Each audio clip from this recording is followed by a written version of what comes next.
या भोले बाबा के 5 गो दुआर हो दुआरिया खुलले रही।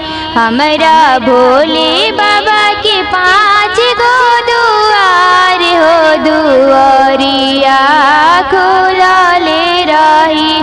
पहिला दुआरिया पका चढ़ा बहुत है। पहिला दुआरिया पका चढ़ा बहुत है। हमरा तनिको ना खुलले ज्ञान हो कि झड़ुआ लगावते चली। हमरा तनिको ना खुलले ज्ञान हो कि झड़ुआ लगावते चली। हमरा भोले बाबा के 5 गो दुआर हो दुआरिया खुलले रही। दूसरा दुआरिया फूला फुलवड़िया।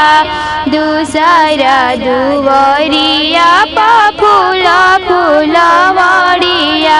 हमरा तनिको ना खुलले ज्ञान हो कि फूलवा लोढ़ते चली। हमरा तनिको ना खुलले ज्ञान हो कि फूलवा लोढ़ते चली। हमरा भोले बाबा के 5 गो दुआर हो दुआरिया खुलले रही। तीसरा दुआरिया गंगा बहतु है। तीसरा दुआरिया गंगा बहतु है।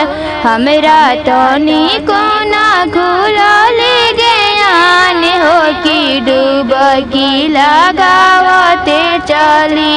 हमरा तनिको ना खुलले ज्ञान हो कि डुबकी लगावते चली। हमरा भोले बाबा के 5 गो दुआर हो दुआरिया खुलले रही। चौथा दुआरिया भोले बाबा खाड़े बाड़े। चौथा दुआरिया भोले बाबा खाड़े बाड़े।